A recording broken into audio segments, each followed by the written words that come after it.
Hello बच्चों, आइए इस प्रश्न को पढ़ते हैं। समान लंबाई व समान परिच्छेद क्षेत्रफल के दो तार है हमारे पास में, जिनकी प्रतिरोधकताएं क्रमशः रो1 और रो2 हैं। श्रेणी क्रम में इन दोनों को जोड़ दिया गया है।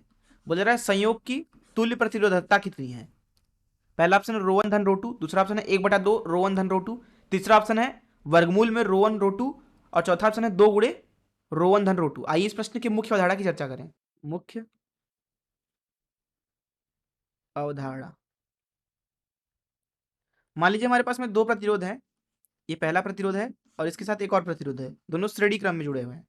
इसका R1 है प्रतिरोध, इसका R2 है। तो इसका जो तुल्य प्रतिरोध होता है उसको अगर R बोले तो सीधे सीधे R बराबर होता है R1 धन R2।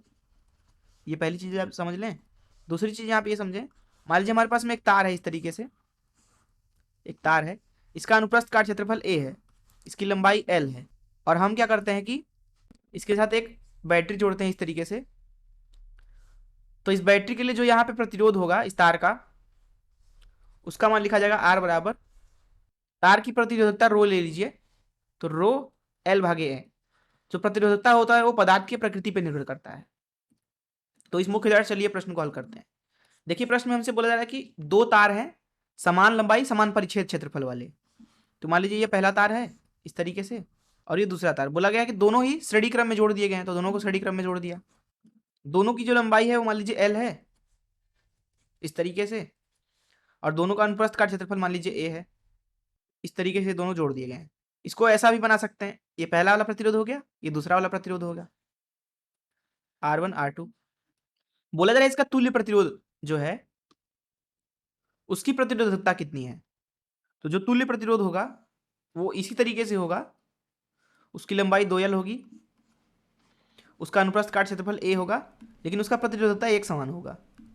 प्रश्न में बोला रहा है ये पहले वाले का प्रतिरोधकता रो1 है, दूसरे वाले का रो2 है। अब देखिए दोनों ही स्थितियों में जो प्रतिरोध है वो कुल प्रतिरोध बराबर आना चाहिए। यहाँ पे R मान लेते हैं, तो हमें पता है कि R बराबर होना चाहिए R1 धन R2, क्योंकि दोनों श्रेणी क्रम में है। अब देखिए R1 का मान लिखेंगे यहाँ पे, R1 बराबर रो1 L भागे A, R2 का मान लिखेंगे रो2 L भागे A, और केवल R का मान लिखेंगे रो लंबाई कितनी हो गई 2L, अनुप्रस्थ काट क्षेत्रफल अभी भी उतना ही है।